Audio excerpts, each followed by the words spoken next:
Hi, welcome back to Conversations with Amma. It's another Friday, and as usual, I'm back here to just talk, just to have conversations about.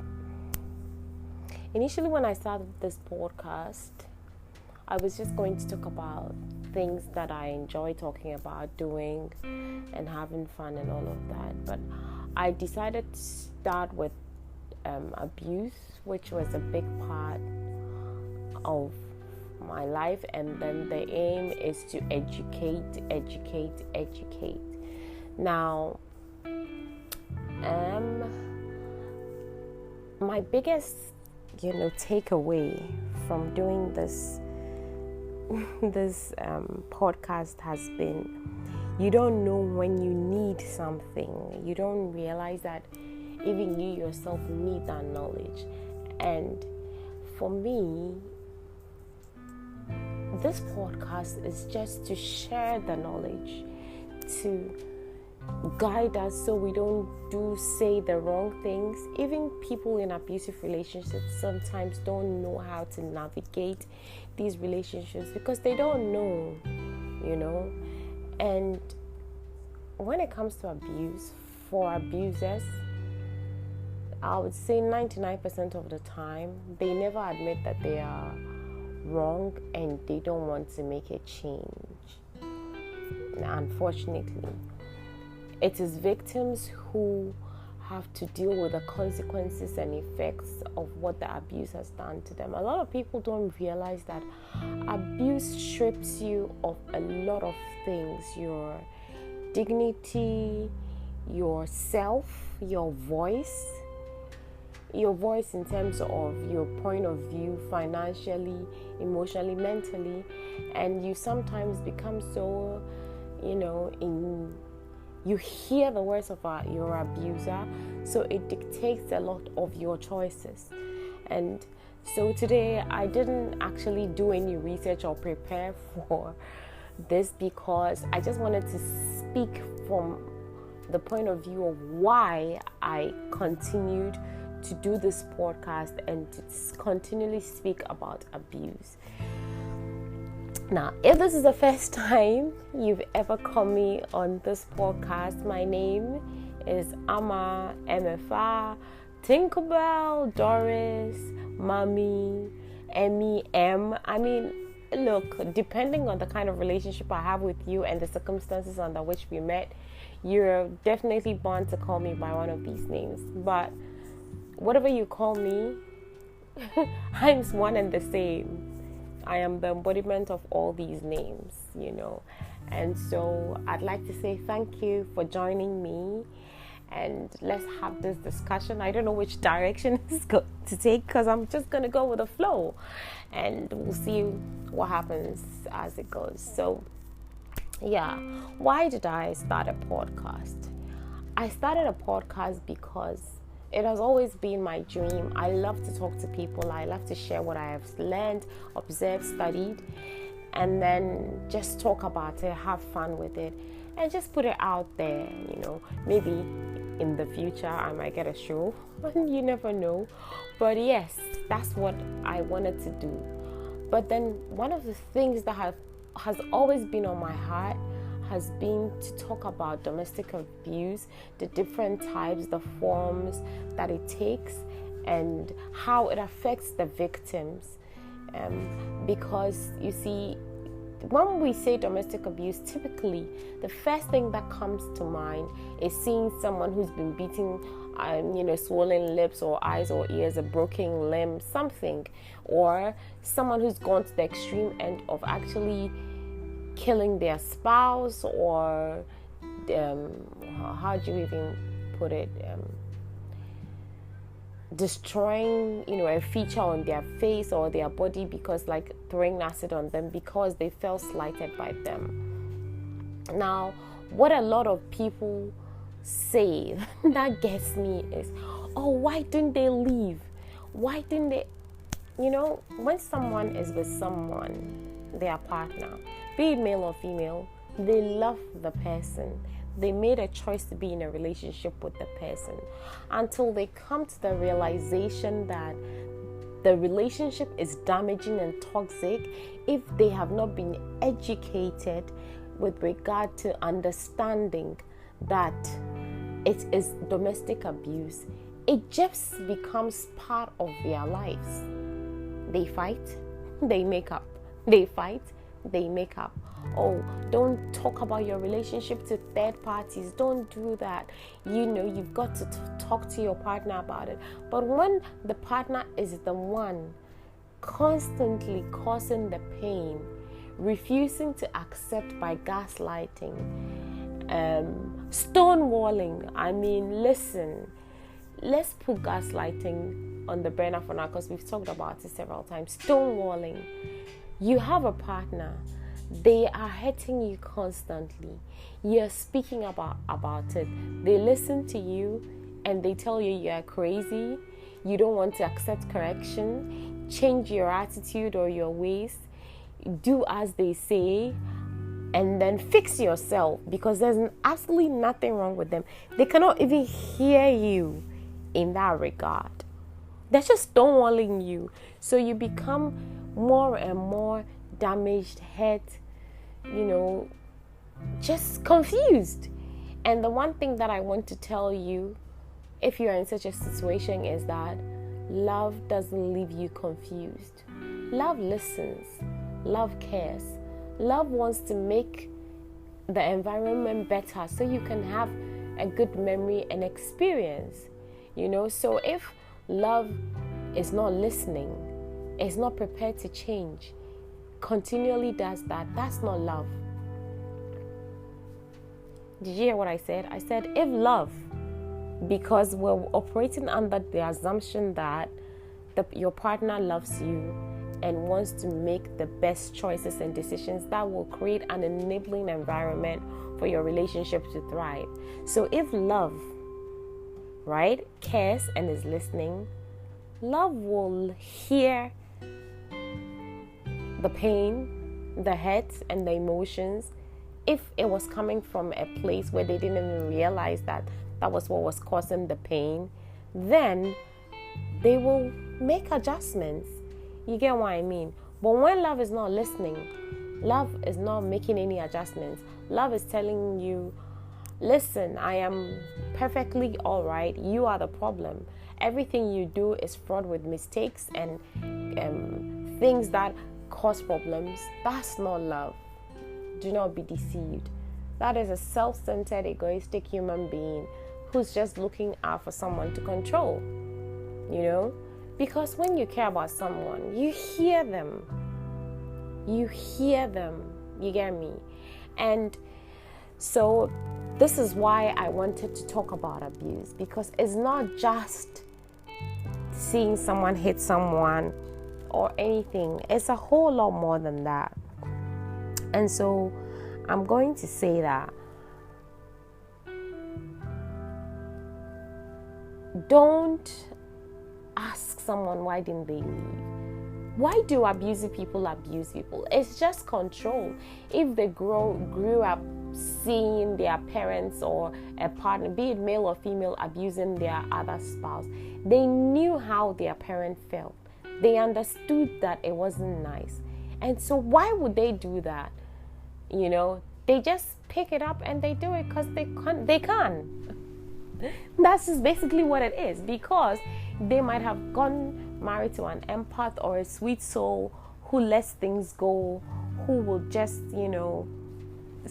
pick it up, chin up and smile after they've been abused and just try to make things work. So they get away with it 1 day, 2 day, years, and then they just become invincible and they feel like they can go on and on. And when they go on like that, they don't stop to think about the hurt, because they think that they've subdued the victim in such a way that the victim will not leave. And so that's when the other forms of abuse come in. They try to dictate who you should speak to. And that amuses me a lot, because the whole point is, and then they try to insert themselves in your relationships, your friendships, try to dictate the kind of friends that you should have, because They want to, as much as possible, have control over the relationship, so they look like they are the cool ones or they are the soft ones. And so when they are controlling the narrative of the relationship, if you go and even talk about the fact that you're being abused, a lot of people don't kind of believe it.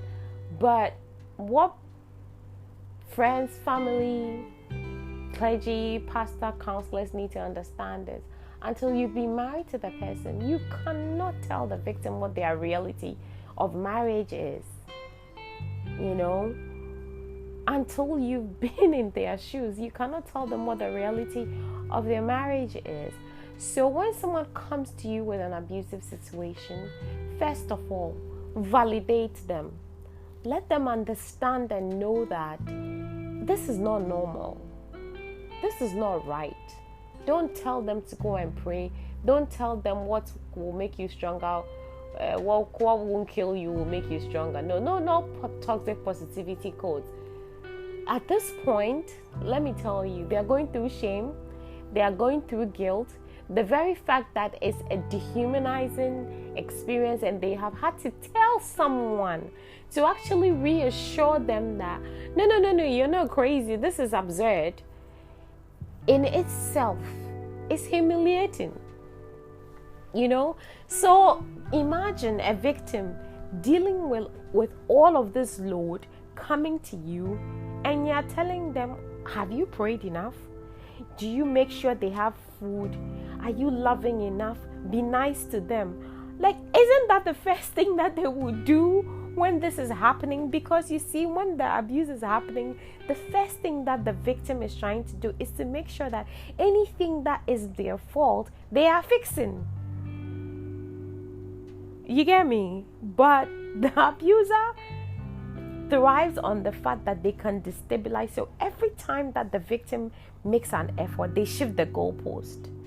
Now, when the victim is catching up, they completely destroy the field and take it up a notch higher. So every single time it's like you are in a desert, you are thirsty, you are parched up, your throat is dry, and you are running and you see an oasis, and you go, you think you've seen, and it's an oasis, you go and you fall down, and then you have to start it all over again. Now, that's how it is. That's how abuse is like, and multiple times you can even see your parents go through that cycle, and you will start that cycle. But without knowledge, my people perish. The Bible ain't ever lied. Ain't ever. Without knowledge. Because usually, for me, I feel like generations before us, did the pray, endure, live with it. So they didn't even see it as an abuse problem. That's how marriage is. For my non-account speakers or people who don't, I'm speaking my mother's language, which is Ewe. That's how marriage is. My dad's language is, and my mother's language is Chief, forgive me, which they say Sanawarieti. And my dad's language is Ewe. Sigbekwemi. Gas will say Nakaino. Francis will say the man not say. I don't know about the other languages, so you can help me if you speak any other language. But that's just how we were raised to feel like it ought to be. But I think otherwise. I think that marriage can be fulfilling, it can be wholesome, it can hold space for both individuals to thrive, grow, and fall more in love with each other, because there's a connect where they are listening, hearing, fixing the loopholes until they are one. When God says, and the two become one, I believe that it is the growth and the hearing each other that makes you one. You've got to work on it. You can't expect it to work when you are deaf, blind, dumb to the pain that you're causing your spouse, And the thing that I will say the most is that yes, marriage is you tell someone you love them, but your actions, behavior will determine how much of that love you say you have for that person. You get me? So I was spurred on by this whole quest to give of knowledge to help. Because you see, being married, being abused makes you lonely, makes you sad, makes you lose value for yourself, and makes you confused. And the thing is, you cannot find peace by dating someone else, because you don't even know what's wrong with you that you are going to fix. And so you will find that someone will be in an abusive relationship and they think the answer lies with another man or woman. They kind of walk out of their relationships and they fall right back into the another abusive relationship, because they didn't fix their knowledge, they didn't work on themselves mentally to be able to even identify the red flags and know what kind of green flags that they need, you know. So there are red flags. I have a couple of episodes on red flags, and then I also have another episode on green flags. So you've got to know what you want. You don't want a man who's not going to listen to you. Neither do you want do you not want a woman who's not going to listen to you. You don't want someone who will not talk with you over an anxious moment or a hurt or a pain in the marriage. If it was intentional, unintentional, apologies don't take anything from you when you care about someone, you know. And then when I say apology, I don't mean the apology that is to just cut the issue short and not talk about it. I mean a sincere apology that comes with change. Because if you apologize and then you go back to do those same old actions again, my dude, my darling, it's not an apology. It's not a change. I mean, it just negates everything that has happened. So that's what spurred me on. And then the feedback, my God, initially I was floored. That there's so many people in pain. But we've just been kind of shadowed with the culture of silence. You should not talk about your marriage with anything else. Look, abuse is not a counseling problem. Abuse is not a behavioral problem. Abuse is not a trauma problem. Abuse is not I saw it happen problem. Abuse is I choose to do a problem. It's a choice that the abuser makes to abuse their partner because they can. It's as simple as that. They lack empathy. They don't care that they are causing their partner pain. And so the partner will speak up. They will gaslight them, lie about things that have happened. Because, I mean, you know, and the funny thing is, when an abuser is lying about the pain and the hurt that they've caused their victim, and they say, I never did that, they know that it's inappropriate to have ever put someone they claim to love through that kind of pain. So they cannot admit it, and they will never admit it, because then it makes them look bad. But in their books, there's bad and there's good, and they have to look good all the time. So they cannot even look in themselves in the mirror and say that, you know what, I'm not doing good. That is why they cannot change, because they have an excuse for the abuse they perpetuate. If you want to stop abusing your partner, you need to look at yourself in the mirror and work. It will take a lot of work and commitment. You need to see a therapist. A marriage counselor who is not a therapist cannot help you. You know, we just want to feel like, oh, give them to a counselor. It will come right back and bite you again. The cycle will continue because they don't see themselves as the problem. That's why I do what I do. That's why I look for the knowledge, because it is painful. And it robs the victim of their self-esteem, their dignity, their voice. They live with guilt, shame, and pain. The PSTD that comes with it, the anxiety, the depression. Look, Until you sit with an abusive victim and you hear them and listen to them, you don't know half the story. I mean, even quarter. So I didn't plan this script. It was just for me to pour my heart out and say why I do what I do. This week has been my birthday week. I turned 42. Yay! Go me! God has been amazing, thankful, great. And I am so grateful to God that we don't look like what we've been through. He's walked with us from 1979, 3rd February when I was born, 6:43 p.m. at 37 Military Hospital. He's been with me through the ups and through the downs. He's kept me, and I am forever grateful. I always say this: never not thankful, never not grateful, always joyful. Yes, the storms will come, but I know that He's in the boat with me. And peace be still, because He's God. So I just want to say happy birthday to me. Thank you for sticking with me these months. I love you all. And those of you who share the podcast, who ask me for help, who speak to me about other victims, I am so grateful.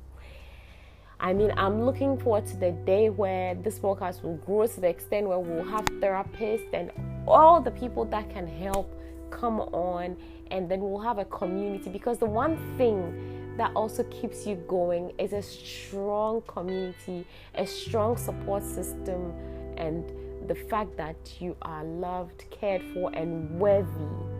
God loves you first of all. Remember that. Never forget that. And so this has been an off-the-cuff conversation with me today. No research, so I didn't have to script write, because when I'm, doing the podcast, I really go out and research and with my own experiences. And sometimes, the funny thing is, sometimes you feel something, but when somebody articulates it and you read about it from a book or something, you're like, bingo, this is exactly how I feel. That's why the essence of community is so key, So I just want to say thank you to everyone who's ever pressed play, shared, forwarded, spoken to someone else about me, to talk to me, because if I even speak to someone and it reduces their pain and it lets them know that they are not crazy, they are sane, I'm fulfilled. And thank you so much for sticking with me. I love you. As always, this has been Ama, MFA, Doris, Tinka, Emmy, M, whichever one you call me by. God bless you. See you next week with another episode. I love you. Stay safe out there. Remember, the virus will not move if you don't move. So let's cut off its legs by staying safe, being responsible, wearing our mask, following the protocols, and then reducing our movement as much as possible. Be good. Love you guys. Bye.